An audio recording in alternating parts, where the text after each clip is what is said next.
My father leaned back in his perfect living room and called me a burden, like he was delivering a joke. The lemon cleaner's smell burned my throat, and I kept my hand pressed into the couch seam so I wouldn't break. Then his phone buzzed.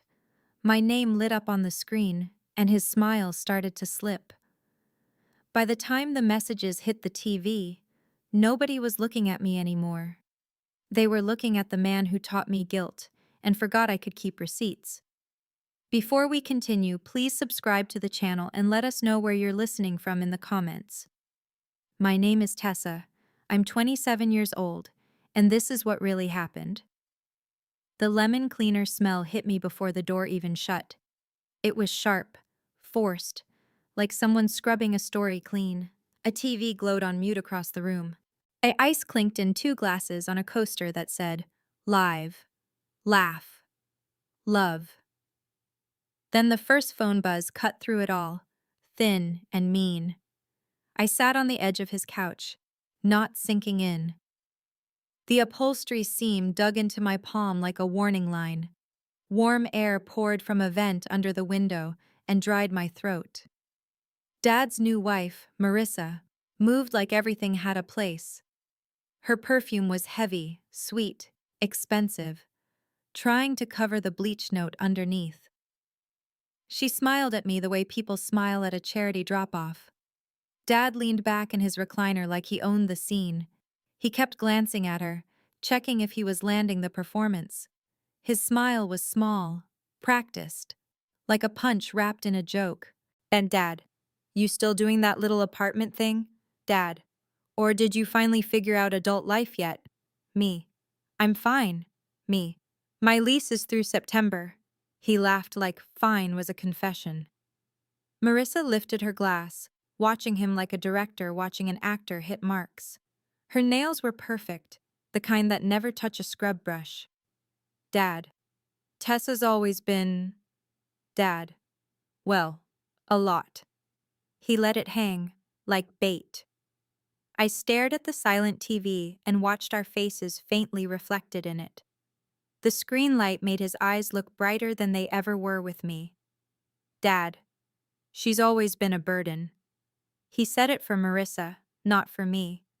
He said it the way men say relax when they're the ones tightening the room, and the word burden landed on my ribs like a hand. I didn't stand up. I didn't give him the satisfaction of a scene. And I pressed my fingers into that upholstery seam and held still. Marissa made a soft sound in her throat. Not pity, not surprise. Something like she was filing the information away. Dad reached for his drink, clink clink, like the sound could reset everything. The TV stayed mute. The house smelled like a magazine spread. Then another buzz hit the coffee table. It wasn't my phone. It was his. Face up. Too casual. Too confident. The screen flashed once, then brightened. A notification preview stretched across it like a subtitle. Marissa's eyes snapped down. Her hand moved fast. Too fast for a wife who wasn't involved. Then she froze mid-reach, like she'd touched a live wire. I leaned forward without thinking. The coffee table reflected the phone's glow up onto our faces. That light made the truth look cold. The preview showed my name. Yet it showed a sentence that didn't match the man in front of us. "Did Tessa send the mortgage money yet?" My stomach stayed flat, weirdly calm, because suddenly, his burden joke had weight behind it. And it wasn't emotional. It was transactional. Dad's smile twitched. His fingers flexed like he wanted to snatch the phone and the moment at once. He gave a laugh that sounded like a door trying to close. "Dad. Oh, come on, don't look at that." "Dad.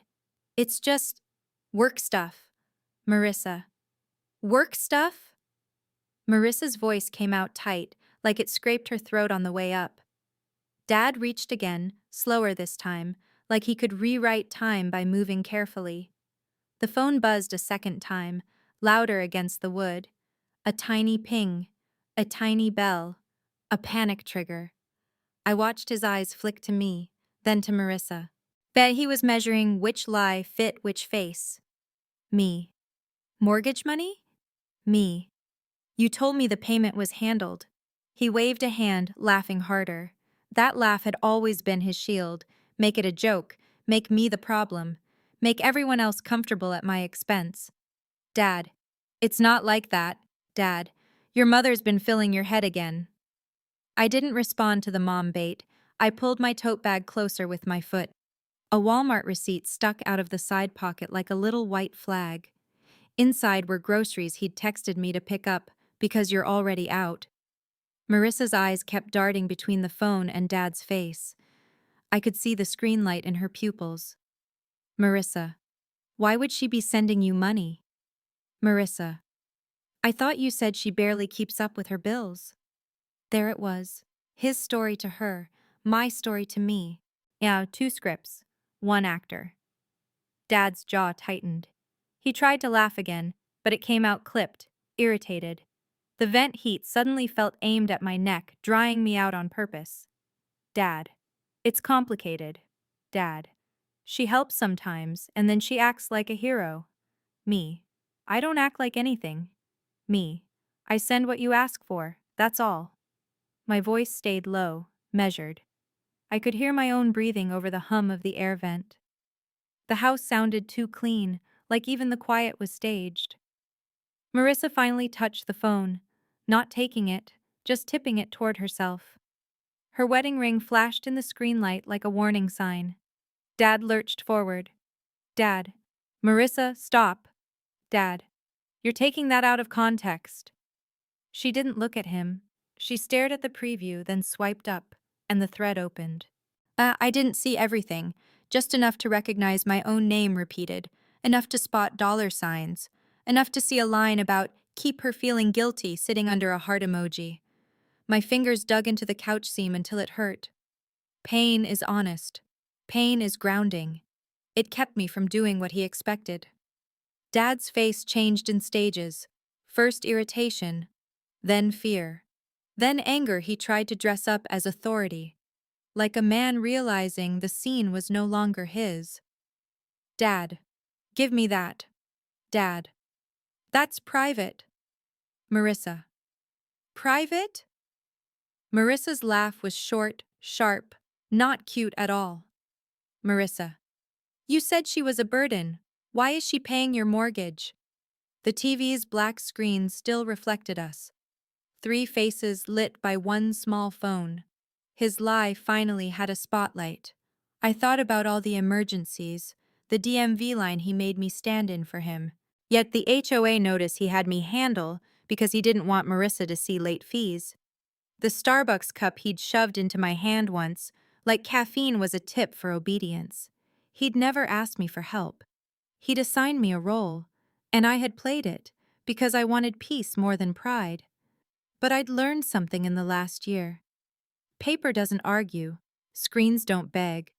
Receipts don't care who smiles the hardest. I still have a printed copy of the boundary letter I filed later. Notarized, dated, clean. County Clerk's Office. Case number 2024-17823. Dad hadn't seen that part coming yet. Right now, he was staring at Marissa's phone like it was a weapon. Because it was. The phone buzzed again. Another ping, brighter, louder in my head than in the room. Marissa's thumb hovered over the screen as more messages loaded. And the next preview line popped up, one Dad couldn't laugh away. The next preview line slid into view under the first one. Don't tell her what we used it for. No one said anything for a beat. The TV kept glowing blue on mute. Ice shifted in Dad's glass when his hand tightened. Marissa's thumb stopped moving. She read it once, then again. The reflected screen light made her lipstick look pale. Dad. That's not what it looks like.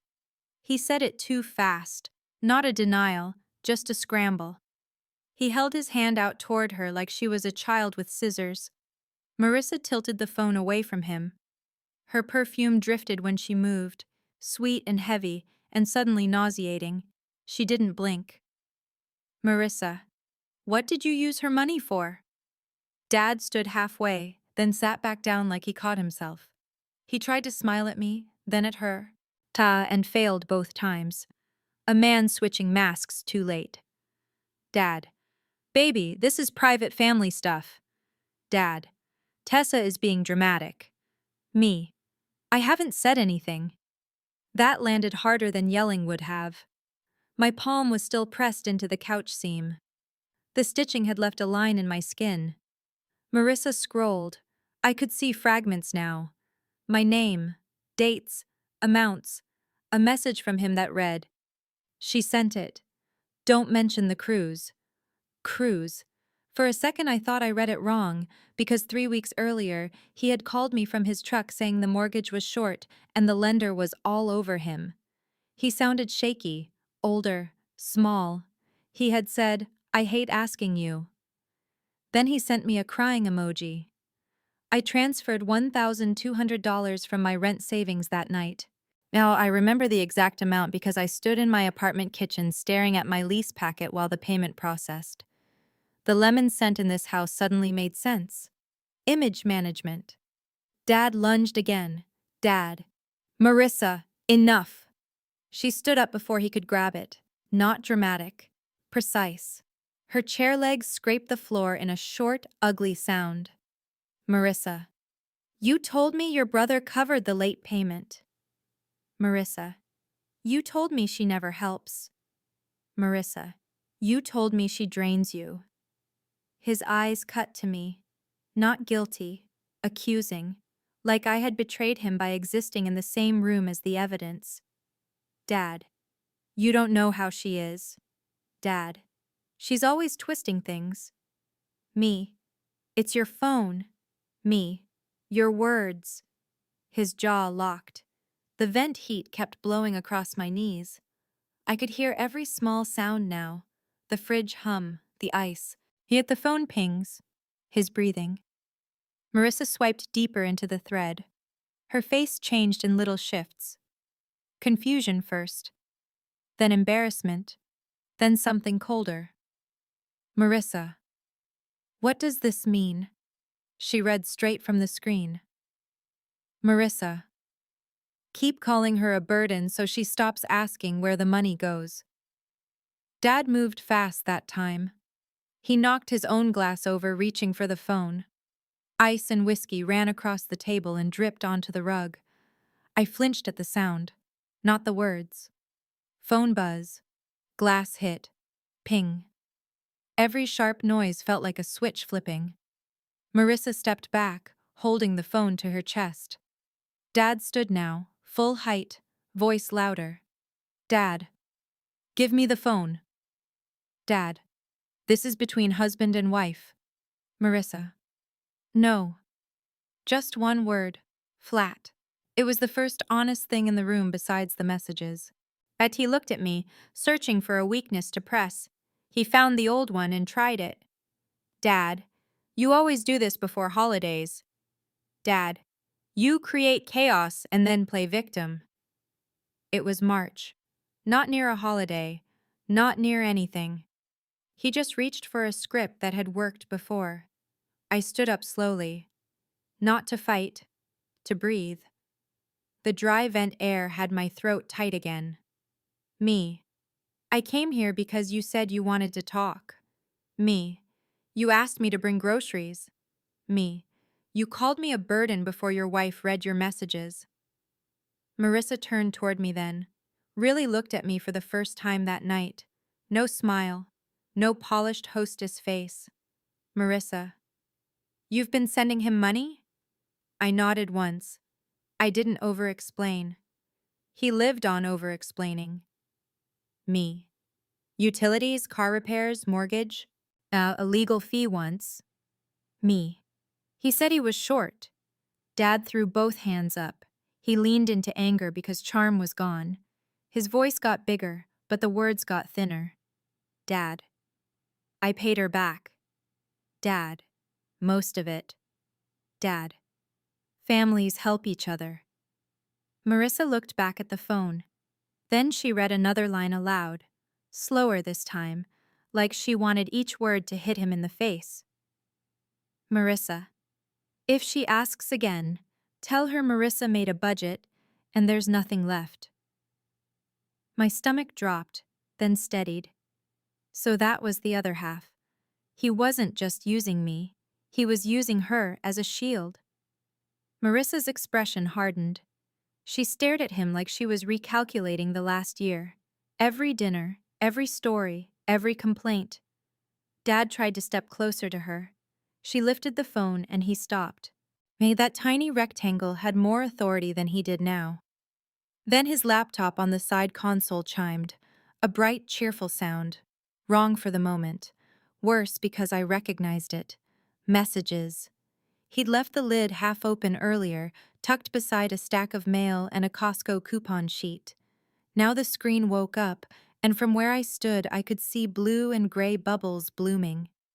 He must have had his phone synced. The same thread was there. Larger, clearer. And because the TV was connected for family photos, the input switched when the laptop pinged again.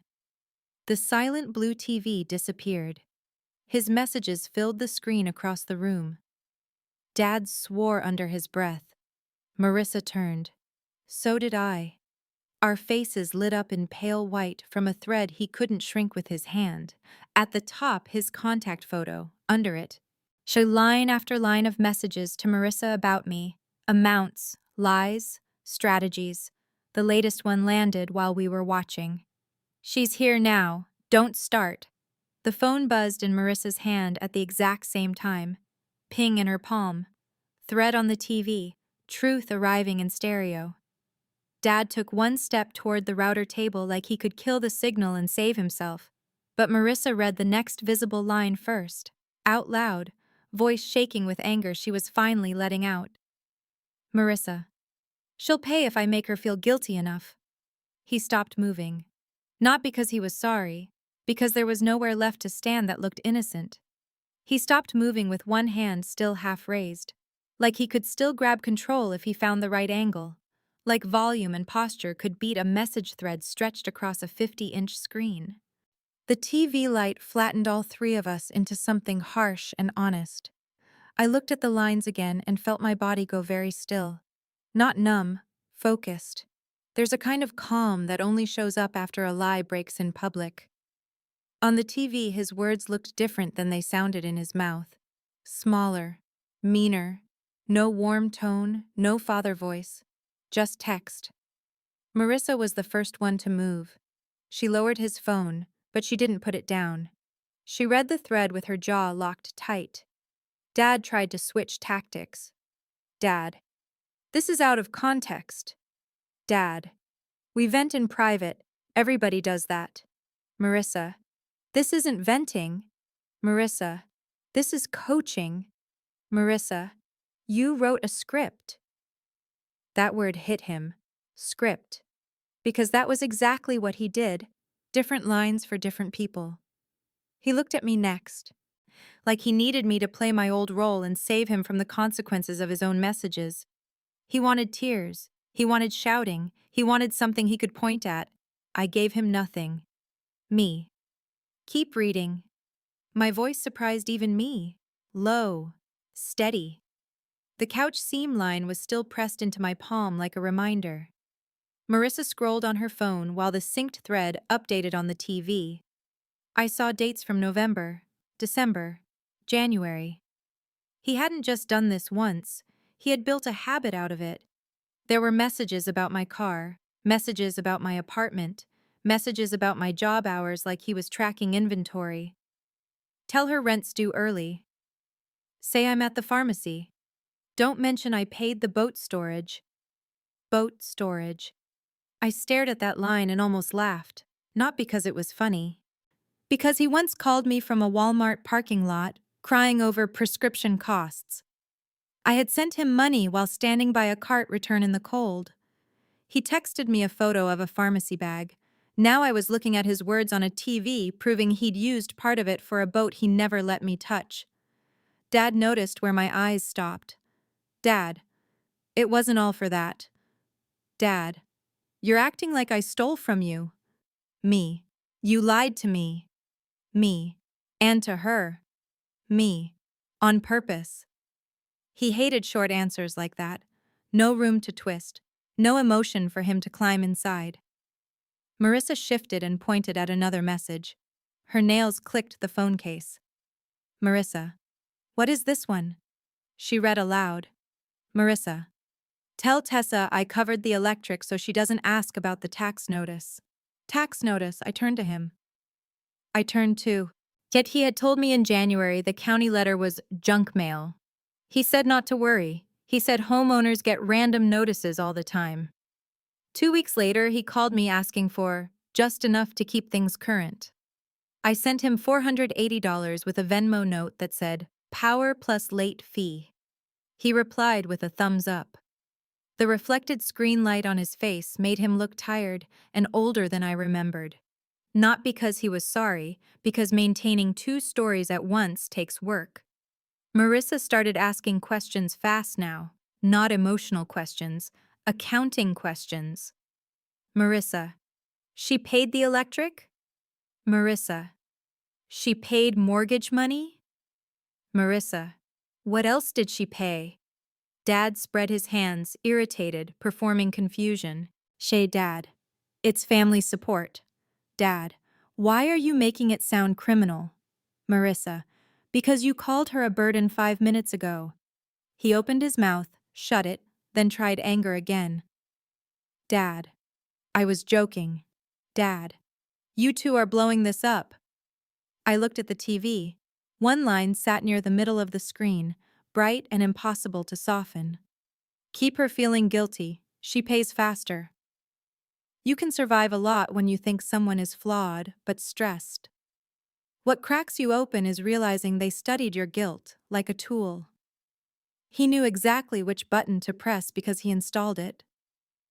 I thought about every time he called late. Every hey kiddo when he needed something. Every sigh before the ask. A daughter can mistake access for love. A favor can look like closeness when you're starved enough. That was the part I hated admitting. Marissa looked sick now, not weak, just furious in a clean, controlled way. She turned the phone and zoomed in on a section. Marissa, you told me your brother helped with the roof. Marissa, you said Tessa was too selfish to pitch in. Marissa, then why is this here? She read another line. Marissa, she sent 600. Tell her the contractor needed cash. I remembered that one. A Sunday morning. I was in line at Starbucks in sweatpants when he called me twice back to back. Dad. Emergency, roof leak. Dad. Can you help this one time? I sent it before my drink was ready. Vanilla sweet cream, cold brew in one hand, transfer confirmation in the other. I skipped my own utility payment that week and paid a late fee. Dad stepped toward me then, not Marissa. That told me everything. He still thought I was the easier target. Yes, Dad, you're really going to do this? Dad, after everything I've done for you? There it was, the old invoice with no itemized list, just a father saying everything and expecting that to erase specifics. Me. Name one thing. Me. One thing you did that wasn't followed by a bill. His face changed. That line landed. He looked at Marissa to rescue him, but she was still reading. The laptop chimed again. Another message came through from some contact named Darren HVAC. The TV split attention for a second. Then the messages window stayed forward. Dad rushed to the side console and slapped the laptop lid shut. Too late. The image disappeared, but we had already seen enough. And Marissa still had the phone. And I still had my memory, which was finally lining up in order. He turned around, breathing hard. Dad. This is my house. Dad. You don't come in here and interrogate me. Marissa's laugh was cold this time. Marissa. Your house? Marissa. The one she helped pay for? He pointed at the door. Dad. If you don't like it, leave. That line used to scare me. Tonight it sounded small. A man with no facts left reaching for square footage. I picked up my tote bag from the floor. The Walmart receipt slipped free and drifted near the coffee table leg. Milk, paper towels, frozen chicken, dish soap. Items for a house where I was called a burden. I bent, picked it up, folded it once, and put it in my pocket. Not because I needed that receipt, because suddenly every piece of paper felt like a witness. Marissa stared at him another long second, then scrolled higher in the thread.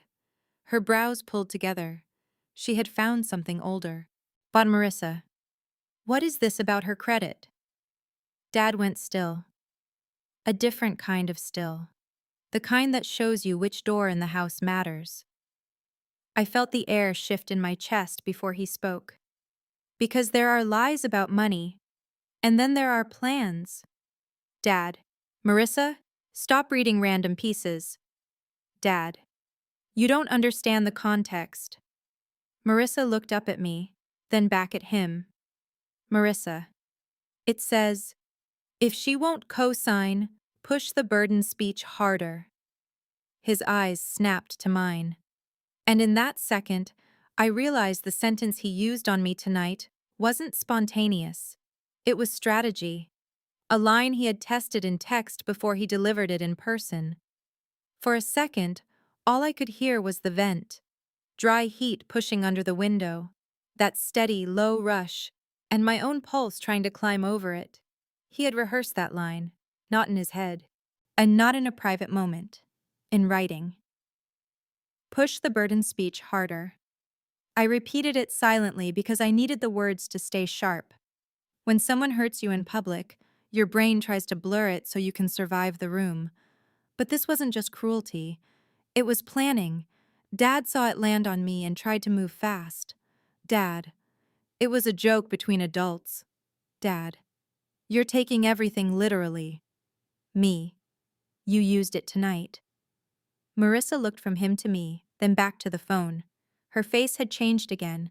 Not just angry now, embarrassed. Because she had been inside the script. Maybe not all of it. Maybe only the parts he wanted her to see. But she had still sat there while he called me a burden and waited to see what I'd do. She scrolled higher. Marissa. There's more. Her voice was tight and flat. Asked Marissa. A lot more. Dad took a step toward her. Dad. Give me the phone and we'll talk privately. Marissa. No. She moved back toward the dining table. He stopped when she lifted the phone again like evidence in court. I stayed where I was near the couch. Touch was the only thing keeping me anchored, so I pressed my thumb into the folded Walmart receipt in my pocket. Paper edge, crease, real. Marissa started reading sections under her breath, then stopped at one and looked up. Marissa. Wait. Marissa. She paid for your attorney? He looked irritated instead of ashamed. That told me he'd already decided he was justified. Dad. It was a retainer. Dad. I told her I'd pay it back. Me. You told me it was for a work dispute. Marissa blinked. Marissa. You told me your cousin loaned you that money. He snapped. And Dad. Why are we doing this? Dad. Everybody borrows money. Families help. Me. Families don't run a 2-column lie. That line came out before I planned it. He flinched anyway. Marissa looked at me like she had just met a different version of me. I used to explain too much around him. Over-answer, defend, fill silence. He trained me to speak until he found the weak spot. Not tonight. Marissa started asking in order now, like she was building a ledger out loud. Marissa. Mortgage. Marissa. Roof. Marissa. Electric. Marissa. Retainer. Marissa. What else? He rubbed both hands over his face and paced 2 steps toward the kitchen, 2 steps back. The lemon cleaner smell followed the movement of air, like the whole house was trying to stay polished while it cracked. His glass dripped onto the rug beside the coffee table. Yet I looked at the stain spreading and remembered another emergency. His car repair in December. He called while I was sitting in a DMV line renewing my license. I could hear his truck blinker clicking in the background while he said he was stranded and humiliated. I sent $350 before my number was called. He texted, "You saved me." Marissa found it before I said anything. Marissa. Transmission? She read from the screen. Marissa. Tell her the mechanic won't release the truck. Then she swiped one line down and her mouth tightened. Marissa, use the burden line if she starts asking questions again. My throat went dry all over again. Not from the vent this time, from hearing the line tied to a method. He had a system. Humiliate, guilt, ask. If I hesitated, shame me harder. If I complied, I'd call it proof I was needy and emotional. Some people don't want help, they want leverage. And they'll call the leverage love while they hold it against you. Dad pointed at me without looking directly at me. Dad, you're twisting everything into abuse because it sounds good. Dad, you always need to be the victim. Me, you wrote the instructions. Marissa let out a short breath through her nose. Not a laugh, a realization. Marissa. He did. She looked at me then, and the hostess mask was gone. Marissa. Did you co-sign anything for him? Marissa. Tell me now. That question hit my chest hard. Because fear moves faster than memory. For 1 second, I saw every form I'd signed for him over the years. School papers, insurance pickup authorization. He'd had a notary appointment where he said it was just a temporary title thing. I stood still and sorted facts. Me. No mortgage. Me. No loan. Me. I signed one vehicle title release form 2 years ago when he said he was selling old equipment. Dad cut in too fast. Dad. See? Nothing. Dad. This is insane. Marissa didn't even look at him. Marissa. What credit is he talking about then? She scrolled back to the line. I could see the words from across the room now because she held the phone up.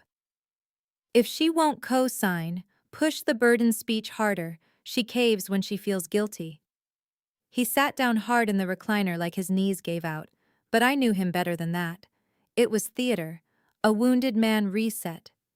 He wanted pity to enter the room and replace evidence. Hey, Dad. I was under pressure. Dad. Everything's on me all the time. Dad. You two have no idea what it's like.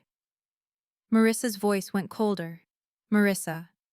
You mean bills? Marissa. Or the boat storage she just found out about? He stared at the floor. Not answering is also an answer. I'd spent years translating his silences into excuses. Not anymore. I pulled out my phone. That got his attention instantly. Dad, what are you doing? Me. Documenting. He stood up again. Dad, put that away. Dad, you're not recording me in my house. Me. Then stop saying things you don't want repeated. He hated that more than the messages, because he could call me emotional, he couldn't call me unclear. Marissa stepped closer to me, still holding his phone. Not friendly, just aligned for the moment. And Marissa, I can forward these. Marissa, to myself, to you, whatever we need. Dad's head snapped toward her. Dad, need? Dad, for what? Marissa turned the phone screen toward him and read a line he clearly forgot she had already seen. Marissa. After probate starts, keep Tessa out of the conversation until papers are signed. Probate. The word hit the room like a dropped pan. I looked at him and felt something inside me settle into place, not shock, structure. This wasn't random borrowing and lying anymore. This was inheritance pressure, gatekeeping, narrative control. And he had been building the burden story in advance so nobody would question why I was excluded. I thought about my grandmother's ring, her handwritten Christmas cards, the way he kept saying, I'll handle the paperwork after she passed. Bet he had told me there was nothing to divide. He had told Marissa, apparently, something very different. Marissa's grip tightened on the phone. Marissa. What papers? Marissa. What probate? He stood there breathing through his nose, looking at both of us like we had crossed him instead of the other way around. Then he tried to take the room back with volume. Dad. Enough. Dad. Both of you. Dad. This conversation is over. I lifted my phone, opened my banking app, and started scrolling transfer history. Dates, amounts, notes. Each one a little thread back to a lie. Me. No. Me. It just started. His face changed when he realized I wasn't arguing memory anymore. I was moving to receipts, and Marissa, still staring at the screen, whispered one line that made him go pale.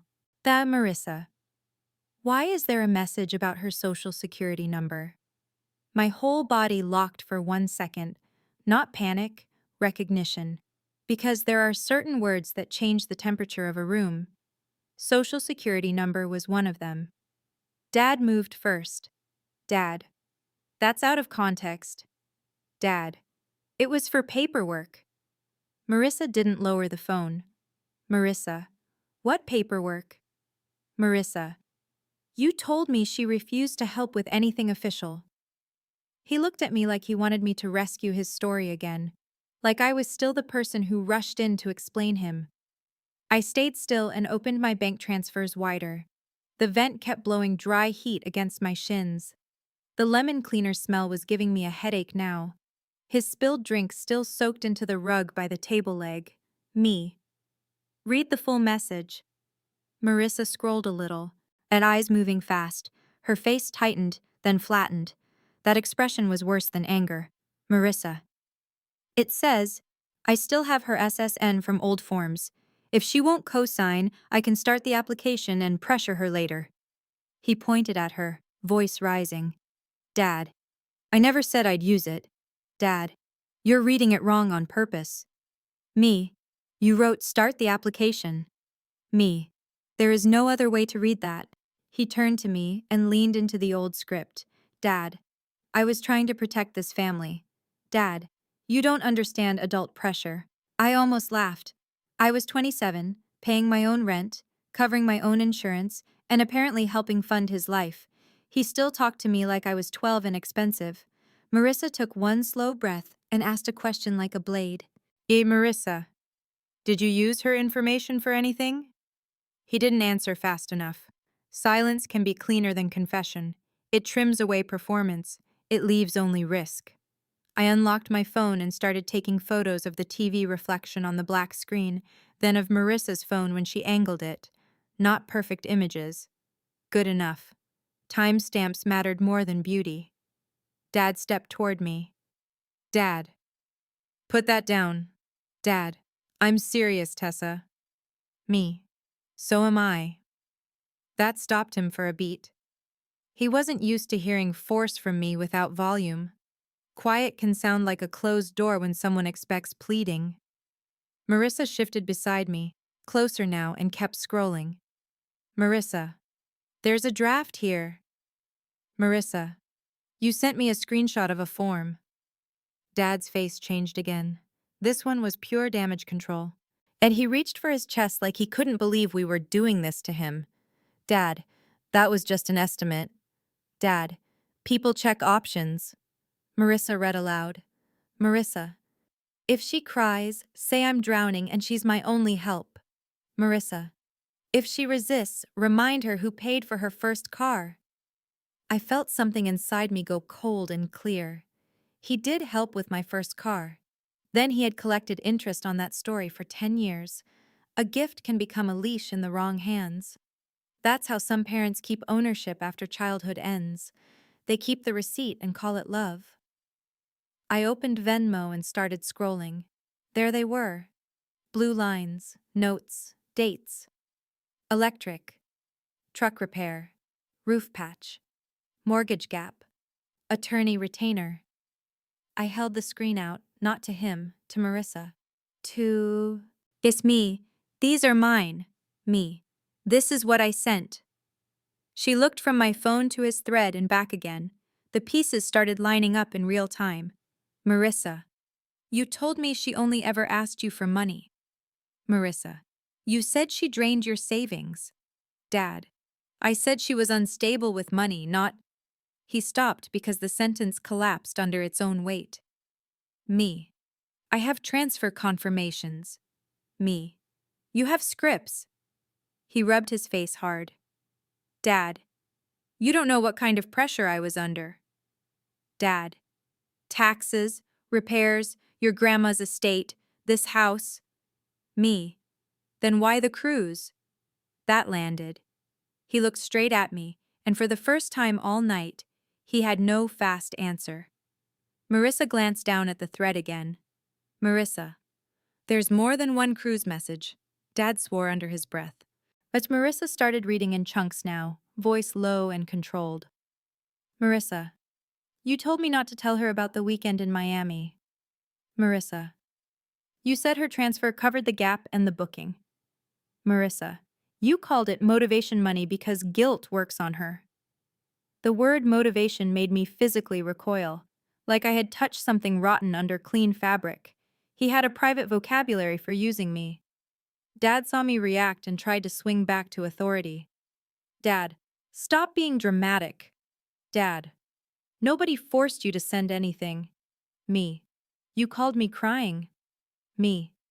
You said the bank was threatening foreclosure. Me. You used Grandma's death to rush me. His mouth opened, then closed. He hated specifics. Specifics pin liars to dates. I went into my email and searched his name. I found the one he sent after Grandma died. The subject line, need help before probate mess starts. I read part of it out loud. Me. You wrote, don't ask questions right now, just trust me and send what you can. Marissa stared at him. Marissa. Probate mess? Marissa. You told me probate was already closed. He snapped at her. Dad, because I handled it. Dad, that's what men do. We handle things. Marissa's expression hardened so fast, it almost looked calm. Marissa. No. Marissa. You hide things and call it handling. That line cut deep. He turned red, then pale. The phone buzzed again in her hand. Ping. All three of us looked down. Another message came in from a contact saved as Rick, loan. Just a preview, but enough. Did her credit app go through? No one moved. I could hear the fridge hum and the vent and my own breathing. Yet the reflected screen light hit Dad's face and showed exactly what he was trying to swallow. Marissa looked at him with something close to disgust. Marissa. What app? Dad. It's not hers. Too quick. Too clean. A lie built before the question finished. Me. Show me. Marissa opened it. The thread was short, recent, and it was him asking about the daughter's score and whether co-applicant details were enough to hold the rate. My hands didn't shake. That surprised me. I thought they would. Instead, I felt organized. I started screen recording on my phone. Dad noticed the red timer. Dad, turn that off. Dad, you can't record private messages. Me, I can document evidence involving my information. Me, and I am. He took one hard step toward me. Chest out, voice loud. The move was familiar. Intimidation first. Logic later. I didn't back up. I kept my tone flat. Me. If I'm a burden, why were you asking me to pay your mortgage last month? He blinked. Once, twice. The question pinned him exactly where I wanted, not in feelings, in facts. Marissa turned to him slowly. She looked at me, then at my phone, then at the thread in her hand. Marissa. Answer her. Dad looked from one of us to the other, trapped between the woman he wanted to impress and the daughter he thought he could still manage. Then he chose the worst option he had left. He smiled. That same half smile. Thin, mean, performed. Dad. Because she always does. And something in Marissa's face broke clean open. Marissa stared at him like she had never seen his face before. Not because he raised his voice. Not because of the messages, because of that smile. It was the confidence in it, the assumption, the way he said, because she always does, like he was describing weather. She set his phone on the dining table very carefully. Then she picked it back up again and locked the screen. A small movement. Controlled. Angry. Marissa, don't smile at me right now. Dad's smile vanished. He switched to wounded almost instantly. A man changing channels when the audience turns. Dad, I'm under pressure. Dad, everything got piled on me. Dad, you don't know what I've carried. Me, you carried a script. Me, I carried your bills. He flinched. Marissa looked at me, really looked, and I could see the pivot happen. Not friendship, alignment. She reached for her own phone from the kitchen counter where she'd left it charging. Her hand shook once, then steadied. But Marissa, I'm checking our bank statements. Dad turned fast. Dad, that is not necessary. Dad, this is family drama, not some audit. Marissa laughed once, short, sharp. Marissa, you made it an audit when you tracked what she'd send and how to guilt her. He moved toward her, lowering his voice. Dad, baby, put the phone down and let's talk upstairs.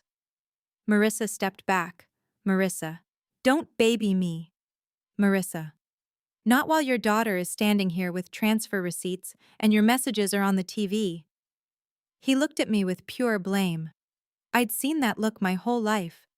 The look that says I can forgive my own lie before I forgive your proof. I unlocked my notes app and started a list. Date, amount, reason he gave. What the thread suggested instead. It felt clinical and that helped. The vent heat made the back of my knees sweat through my jeans. My throat still felt dry, so I grabbed the unopened bottled water from my tote and twisted the cap. Tiny sounds matter when people are lying. Marissa started reading off statement lines from her banking app. Marissa, December 12th, Marina Bay Travel, $1,486. Marissa, December 13th, Sunport Cruise Parking, $189. Marissa, same week she sent roof patch money. Dad spoke over her. Dad, it was a work trip. Dad, you know that was a work trip. Marissa looked up slowly. Marissa, with a cruise parking fee? He had no answer. He switched targets. Dad, Tessa, this is what you wanted, right? Dad, to turn her against me. Me. I wanted you to stop lying. Me. You did the rest. That quiet answer made him louder.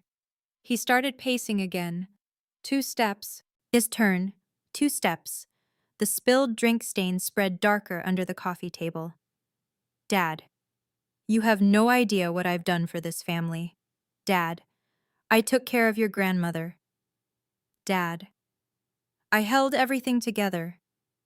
I took a breath and opened my photos. Then I held up screenshots from the last 6 months. Venmo transfers, Zelle confirmations, a grocery list he texted me at 10:43 p.m. with "Need this tonight," a photo of his prescription pickup sticker from Walgreens he had sent me before asking for money. Me, I drove Grandma to appointments. Me, I sat in urgent care with her in July. Me, I paid for your retainer in September. Me, I covered groceries and utilities and repairs. Me, and you called me a burden to make me easier to use. He went quiet for a second, not from remorse, from calculation. But Marissa was scrolling her own old messages now, separate from his thread. A different archive, a different script. Her eyes narrowed. Marissa. He sent me this in January, she read aloud. Marissa. Don't engage with Tessa too much. She fishes for sympathy and money. Then she looked at me, jaw tight. Marissa. You were sending him money the same week. I nodded. Me. He called me from a Walmart parking lot. Me. Said he couldn't afford his medication. Marissa closed her eyes for 1 second and exhaled through her nose. When she looked at him again, the softness was gone. Marissa. You made us rivals. Marissa. On purpose. He threw both hands up. Dad. I was trying to keep peace in the house. Marissa. No. Marissa. You were managing supply. The line stunned even me. Supply. That was exactly what it felt like. Attention from one person, money from another, sympathy from both. Keep them separate, keep them suspicious. Keep the story moving. He didn't build relationships, he built channels. He pointed toward the hallway. Dad, get out if you're going to disrespect me. I took another sip of water and capped the bottle. No shaking, no raised voice. I wasn't leaving on his cue anymore. Me. Not yet. He laughed once, bitter. Dad. You think this changes anything? Dad. Family knows how you are. There it was again. Reputation. His favorite weapon. The threat that he could narrate me before I could speak. I opened my email and pulled up one more thread. The one with subject lines he always used when he wanted urgency. Need help ASAP. Can't ask anyone else. Please don't tell Marissa yet. I turned the screen to Marissa. She scanned a few lines and went still. Marissa. He told you not to tell me because I'd make him feel worse. Me. He told me you were controlling. Me. Said you monitored everything? Marissa stared at him. Marissa. I didn't even know she paid your electric bill. Dad's shoulders dropped a little. His voice changed, softer now. Victim mode. Dad. I didn't mean all of it. Dad. I was overwhelmed. Dad. I said things.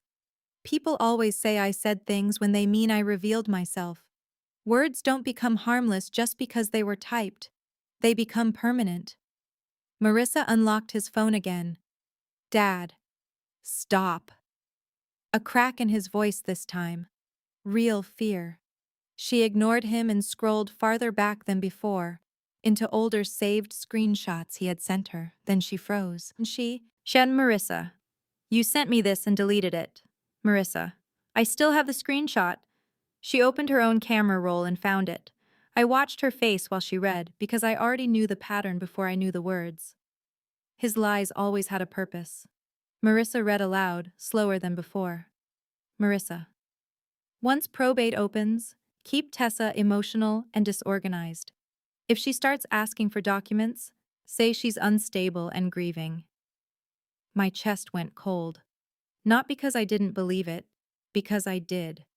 That was why he kept pushing little fights after Grandma died. Why he'd texted at midnight.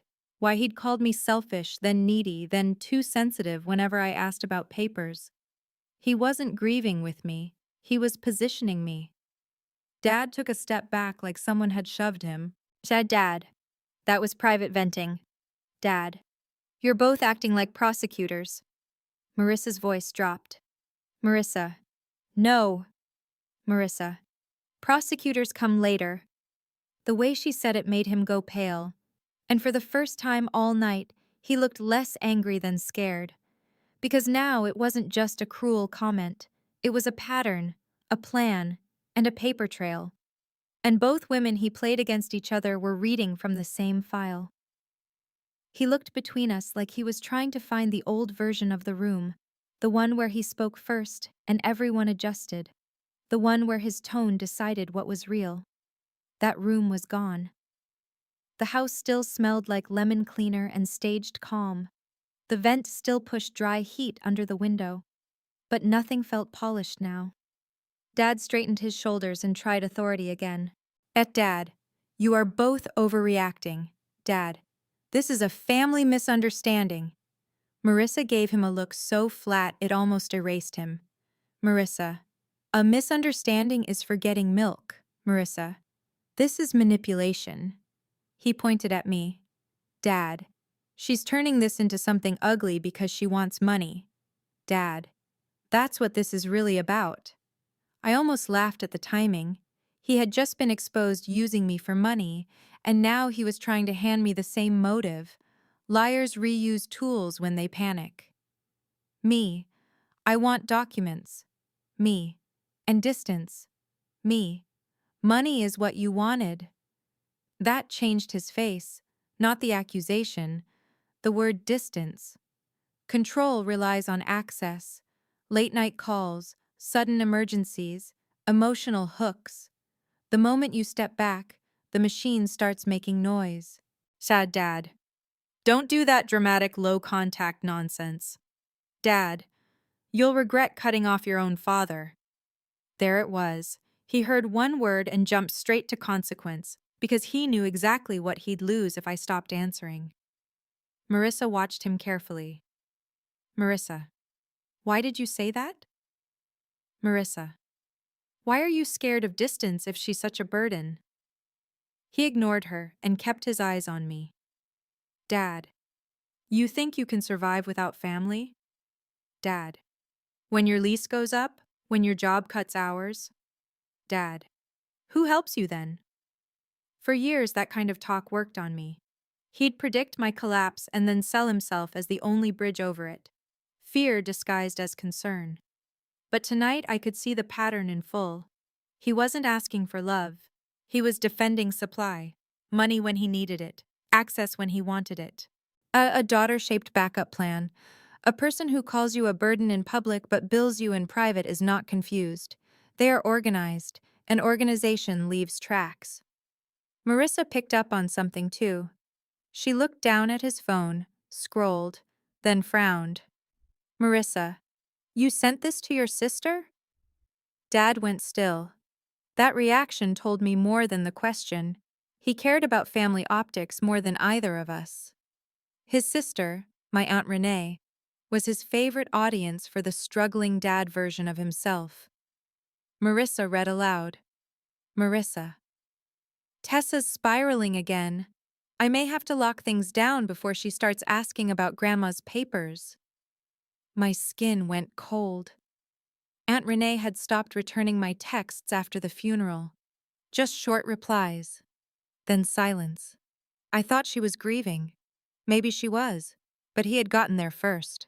My dad stepped in, voice hard. Dad. Put the phone down. Dad. You don't get to read every private message I've ever sent. Marissa. Apparently I do. Marissa. Since your private messages are where the truth lives. He turned on me again, fast. Dad. You pushed this. Dad. You came here looking for a fight. Me. You invited me. Me. You asked me to bring groceries. Me. You called me a burden before the messages even opened. He opened his mouth, but nothing came out. The timeline trapped him. That's the thing about facts. They don't raise their voice, but they keep standing there. He switched tactics again, threats this time. Dad, don't come back here. Dad, you're done. Dad, and if you start spreading lies, I'll tell the family what you're really like. Marissa looked at him slowly. Marissa. What she's really like? Marissa. Helpful? Marissa. Documented? Marissa. Paying your bills while you call her unstable? He clenched his jaw. Dad. You don't know her. Dad. She can be manipulative. That word used to break me open.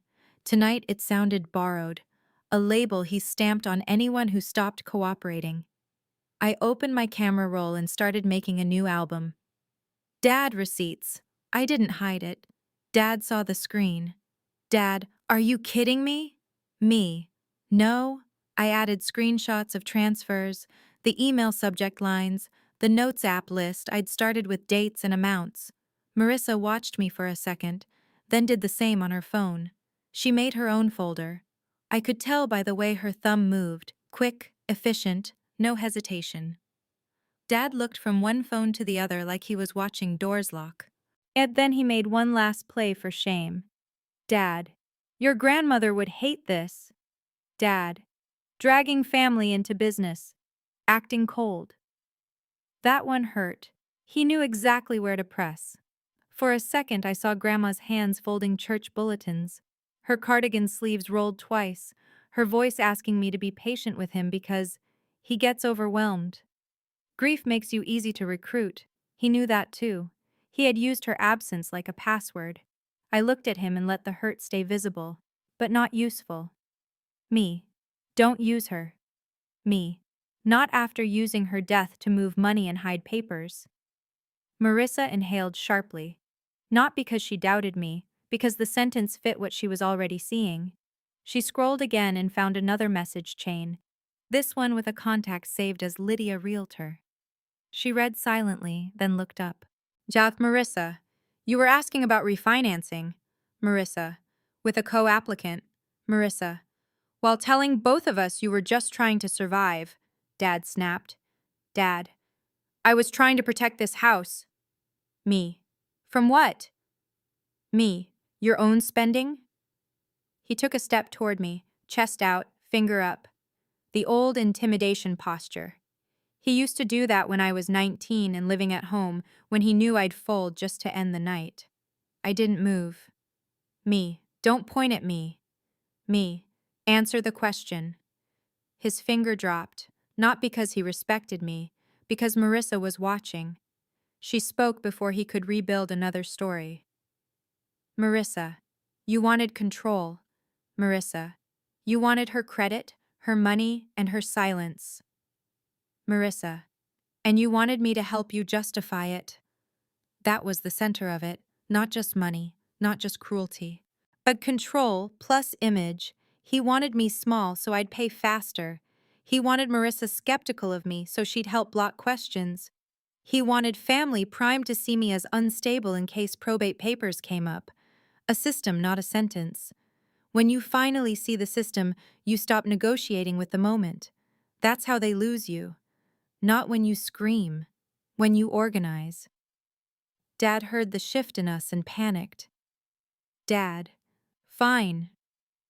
Dad, go ahead, run your mouths. Dad, you're cut off. Both of you can do whatever you want. Marissa blinked. Marissa, cut off from what? Her voice was ice. Marissa, your lies, your debt, your scripts? He ignored her and looked at me, trying to make the threat stick. Dad, don't expect a dime from me. Dad, don't expect anything when I'm gone. Inheritance, there it was.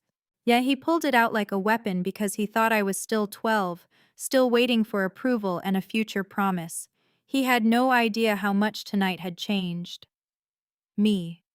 I'm not asking for your money. Me. I'm asking for the truth, and my name kept out of your scams. His eyes narrowed at the word scams. He wanted to argue language. Language was the only thing he had left. Dad, watch your mouth. Me, watch your messages. Marissa turned away from him and looked at me instead. Marissa, do you have all your bank records? Marissa, and your credit reports? That question snapped the next step into focus. Not a fight, a plan, paper trail, credit freeze, boundaries in writing. I nodded once. Me. Bank records, yes. Me. Credit reports, not yet. Dad laughed, but it sounded thin now. At Dad, you two really think you're building a case? Marissa met his eyes and answered before I could. Marissa, no. Marissa, you built it. Marissa, we're just downloading it. The phone buzzed again on the table. Ping.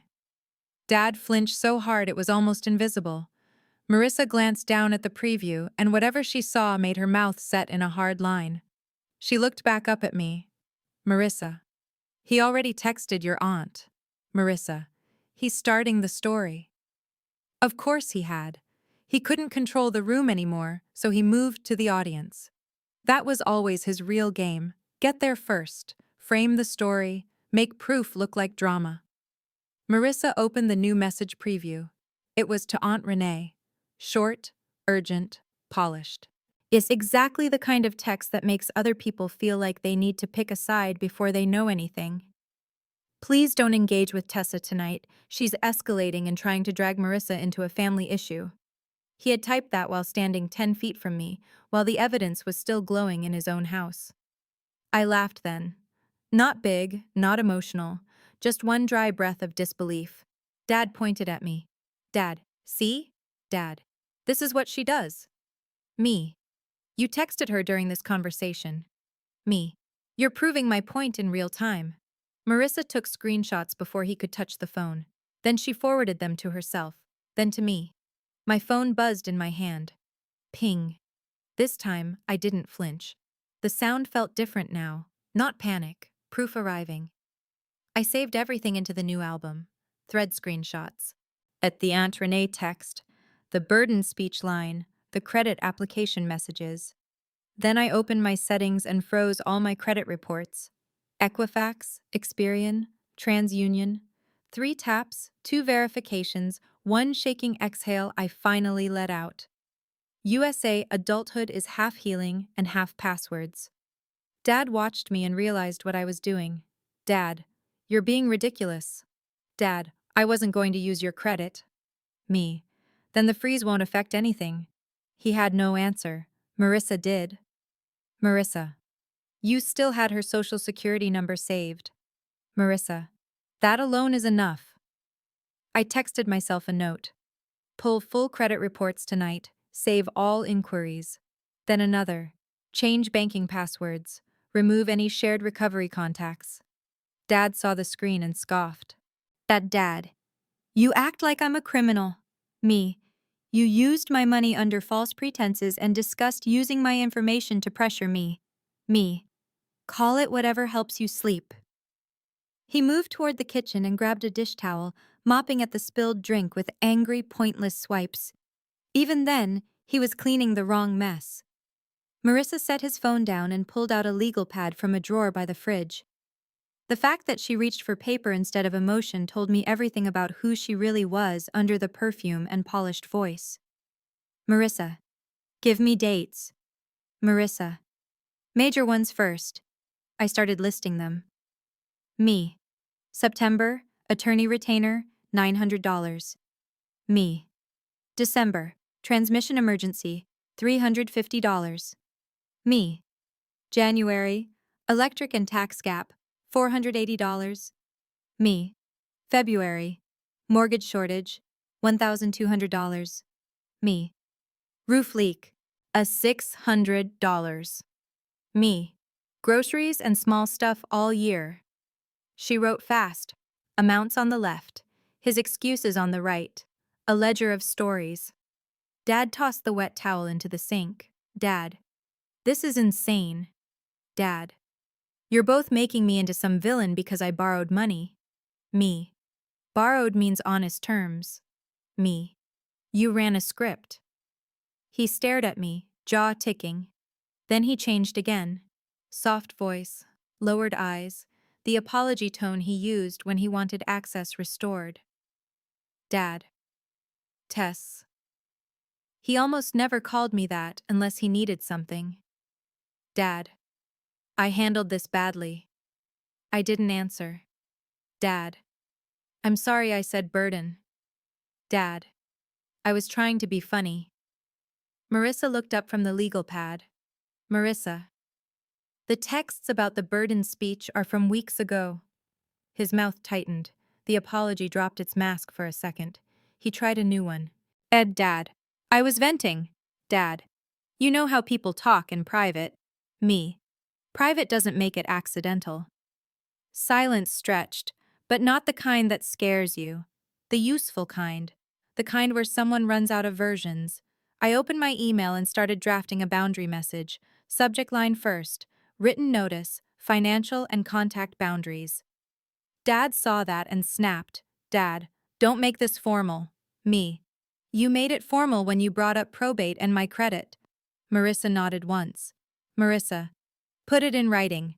I typed while standing there, thumbs steady now. Effective immediately, do not request money from me by call, text, or through third parties. Do not use or retain my personal identifying information for applications, accounts, or credit inquiries. Any communication regarding Grandma's estate or probate documents must be in writing.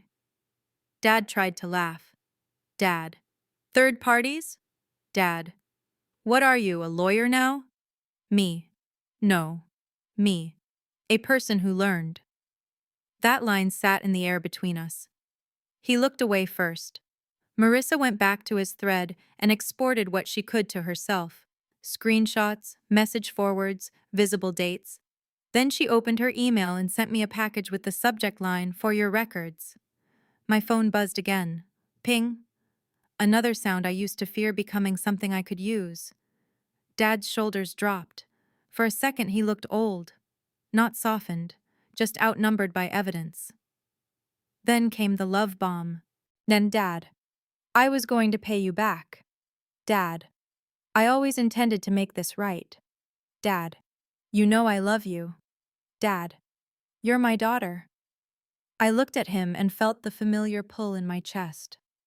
The little child part that still wanted a clean father sentence. I hated that she was still in there. But love without honesty is just access with better branding. And I was done confusing the two. That was the rebuild right there. Me. You love me when you need me. Me. That ends tonight.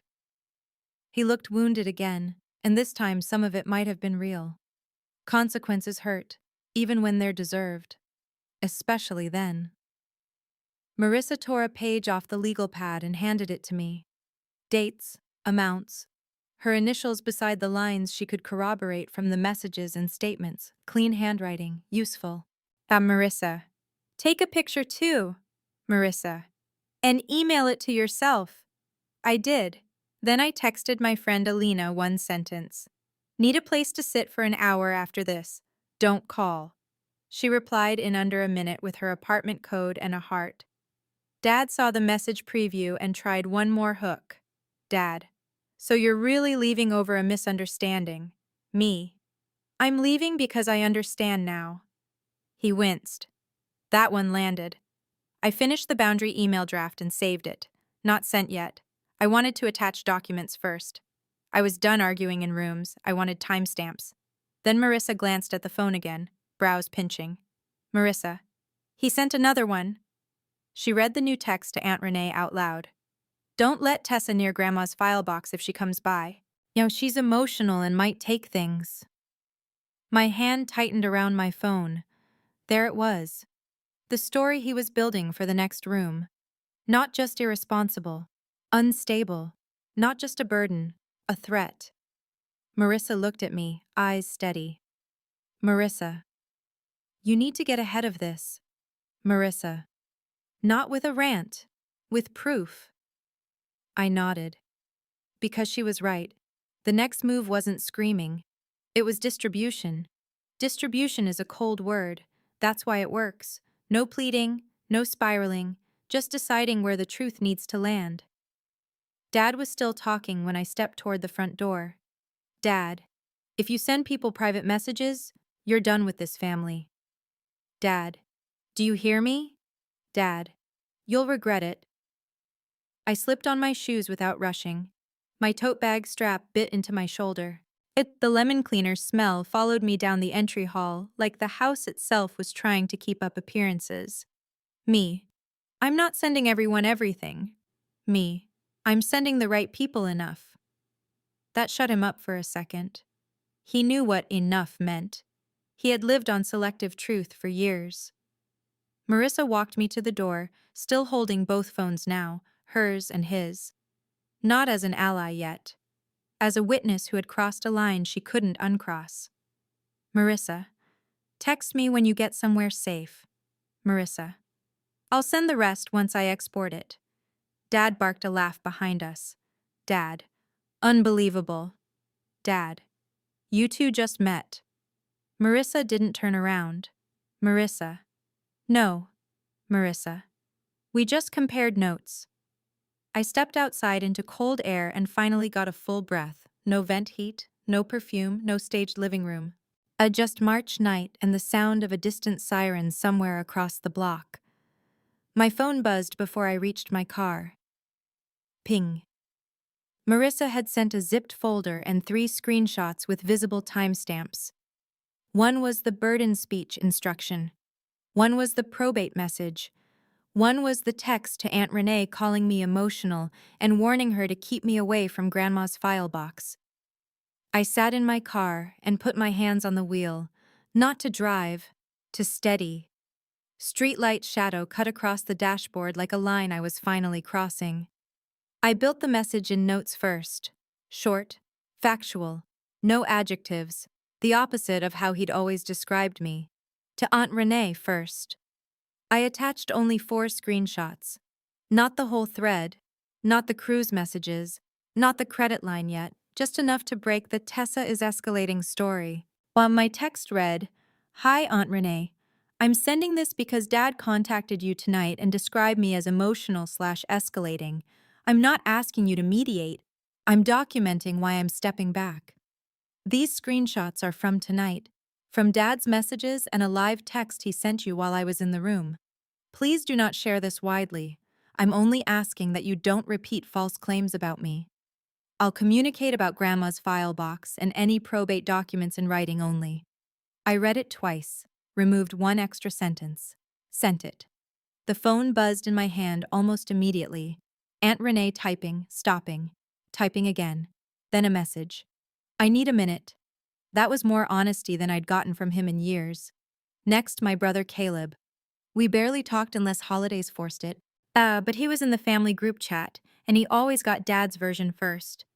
I sent him a tighter version with 2 screenshots and 1 line. "Dad is already telling people I'm unstable. I'm not discussing this by phone. These are receipts. I'm stepping back and keeping everything in writing." Then I sent the same basic package to my cousin Nia, because she was the only person in that family who asked follow-up questions instead of collecting gossip. I did not send it to the whole family chat. That mattered. Public panic helps liars. Targeted proof helps truth travel without turning into theater. I had learned enough tonight to know the difference. My phone rang. "Dad." I let it ring out. Then another call. Then a text. "Call me now. You are making a huge mistake." I screenshot it and dropped it into the folder. Another text. "But Marissa is confused and you're taking advantage." Screenshot, folder, then the swing. "If you send private messages around, don't ever ask me for anything again." Screenshot, folder. Threats always get cleaner when people realize shame stopped working. They think volume can rebuild control, but once you start documenting, even their panic becomes evidence. I started the car and drove to Alina's apartment in Hoboken with the radio off. Every red light felt strangely quiet. No crying, no dramatic collapse, just a body coming down from impact. At a stoplight, my phone buzzed again. Ping. "Naya. He told people you stole papers." I stared at that message and laughed once in disbelief. He was moving faster than I expected. "Good. Fast lies make mistakes." I replied with 1 screenshot and 1 sentence. "False. He sent this before I left and told Aunt Renee to keep me away from the file box." Naya replied with, "Send me the timestamp." I did. Then Caleb finally answered, "What is this about mortgage money?" There it was. Not, "Why are you attacking Dad?" Not, "Calm down." A factual question. I sent him 2 transfer screenshots and 1 message line. If I'm a burden, why was he asking me to pay his mortgage last month? He didn't respond right away. He didn't need to. Questions had started in the right direction. At Alina's building, I sat in the car another minute and sent the boundary email from my draft. To Dad. CC to myself. BCC to a new folder email I made years ago for anything legal or financial. Subject. Written notice. Financial and contact boundaries. I attached screenshots, transfer confirmations, and in my summary list of dates and amounts. I included 1 sentence that mattered more than all the others. Do not contact relatives to make claims about my mental state, financial behavior, or intentions regarding Grandma's records. If estate documents exist, provide copies in writing or through counsel. Counsel. I use that word on purpose. Not as a threat, as a boundary marker, a sign that I was no longer arguing from the couch. Alina buzzed me in before I knocked. She opened the door in socks, took 1 look at my face and handed me tea without asking for a speech. That's what real support feels like. Less performance, more structure. I sat at her kitchen table under a cheap pendant light and kept organizing. Folder names, dates, exports, a timeline. Then the family group chat lit up. Dad had posted first. A long paragraph about disrespect, privacy violations, and false accusations during a stressful family season. He didn't mention the mortgage, or probate, or my transfers. Of course he didn't. Before I could decide whether to respond, Aunt Renee sent one line into the chat. Then why were you asking her for mortgage money? I stared at the screen. A second later, Caleb added, and why did you tell me she never helps? Then Nia. He also told me she stole papers. He sent a warning before she even left. The thread went from sympathy to questions in under a minute. Not because I ranted, because I sent receipts to people who still recognized timestamps. Dad started typing, stopped, typed again. The little bubbles appeared and disappeared like he was trying on lies. Then Marissa dropped in. She sent one screenshot. The because she always does exchange.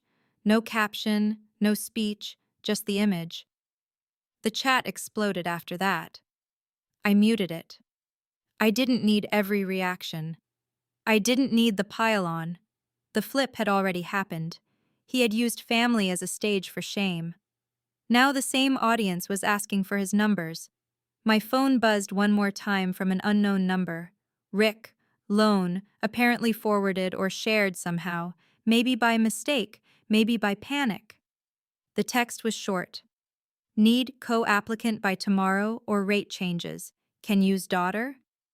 I stared at it, then took a screenshot and added it to the folder. Across the table, Alina finally asked the first question of the night. Alina, so what now? I looked at the neat rows on my screen. Messages, dates, transfers, threats, boundaries sent. Count for the first time since I walked into that lemon-scented house. I knew the answer. Me. Now I stopped being his backup plan, and my phone lit up again with Dad's name. This time, the voicemail preview transcribed the first line before I even hit play. Don't do this. I can explain the probate papers. I didn't play the voicemail. Not yet.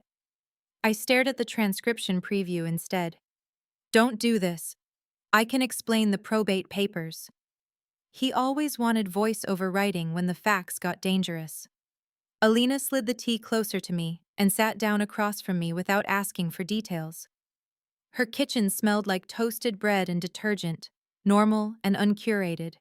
No staged lemon cleaner sharpness. No performance. I put my phone face down for 10 seconds. Then I picked it back up and opened my laptop, not to argue, to lock things down. First, I pulled all 3 credit reports. Equifax, Experian, TransUnion. I saved PDFs, checked recent inquiries, flagged the one tied to the loan broker name. There it was. A hard pull I did not authorize. Recent. Close enough to tonight that my chest went cold, then clear. I added it to the folder. Then I wrote a short timeline entry with exact times, when the messages appeared, when he used the burden line, when the credit app text came in, when I froze my files. Receipts are how you stop reliving something and start handling it. Grief loops, documentation moves, that was the difference. I called the lender number from the inquiry listing, put it on speaker, and kept my voice flat. And me, I need to report a possible unauthorized inquiry involving my information. Me, I am not consenting to any application using my name or social security number. The rep transferred me twice. USA systems love hold music when your life is on fire. I stayed on anyway. By the time I finished, I had a fraud report reference number and a note in my file requiring direct verification from me only. I wrote it down next to everything else. Case numbers calm me now. Then I opened a second draft email. This one wasn't emotional, it was procedural. Subject: request for estate documents and communication in writing only. I addressed it to Dad and copied Aunt Renee and Caleb. Not because I wanted a public fight, because witnesses reduce revisions. I kept it short. I requested copies of any probate filings, notices, inventories, and correspondence relating to Grandma's estate. I asked for the probate court case number and county filing date. I stated that I would not discuss money, credit, or estate matters by phone. Then I added one line that mattered. If documents are not provided within 10 business days, I will request records directly from the county clerk and probate court and proceed through counsel if necessary. I read it once, removed 2 angry sentences I didn't need. Sent it. My phone buzzed almost immediately. Ping, Dad. Then again. Ping. Then the calls started. I let them go to voicemail one after another while I saved each transcript. The first one was apology, the second one was blame, the third one was panic wrapped in love. That was his pattern too. When guilt stopped working, he used fear. When fear stopped working, he used family.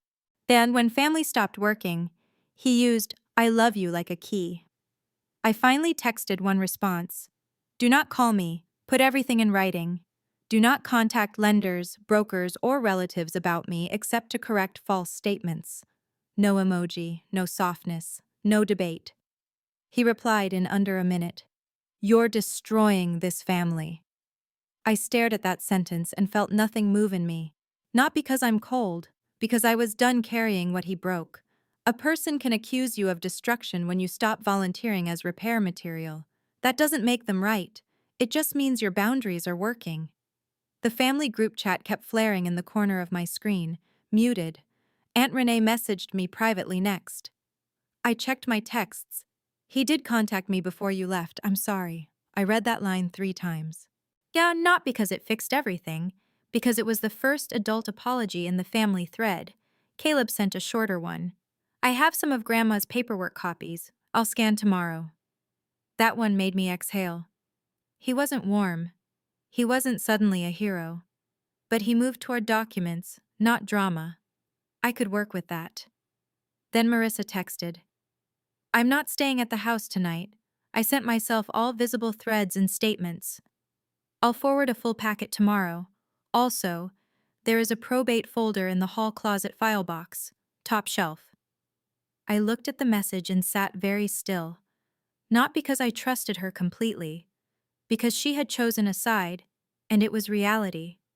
I replied, Thank you. Keep everything. Don't warn him what you sent. She responded with one line. Too late for warnings. I believed her. The next morning, I went to the county clerk's office in person. There is something about fluorescent lights, numbered tickets, and laminated signs that strips a story down to what counts. No perfume, no family mythology, just records, dates, and people who do not care who raised you.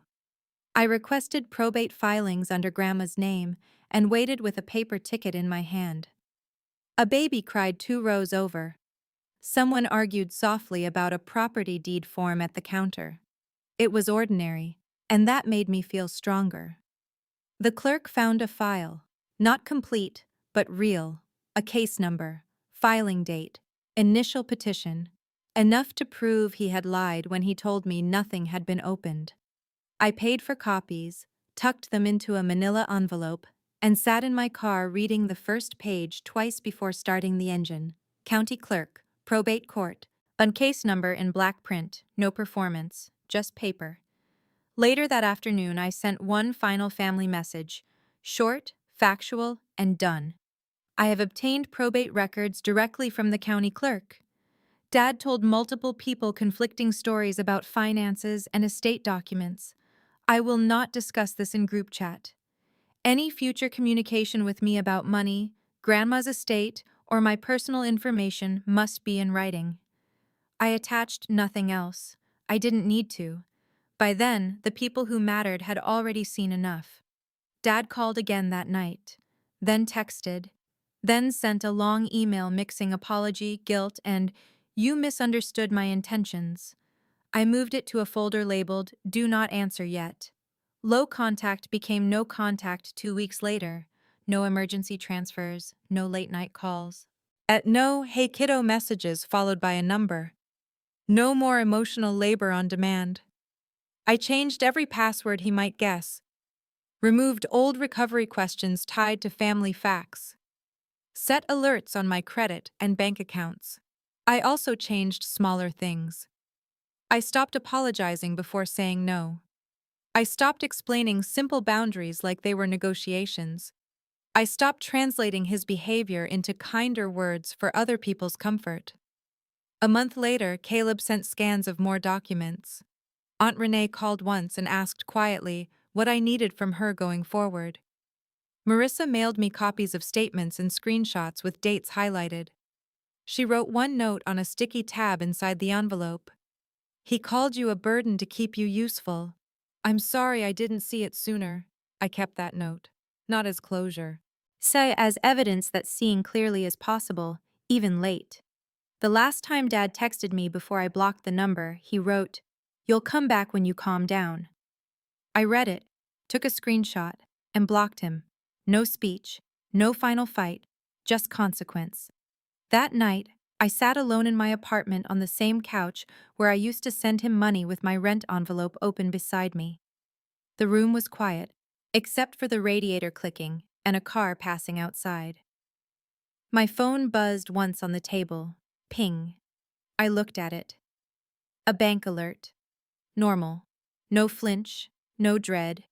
No rush to fix a man who called me a burden while billing me in secret. He called me a burden to impress his new wife. But when their message history hit the screen, the only weight in that room was his lie. If this story struck a chord, hit like, subscribe, and tell me what you think in the comments.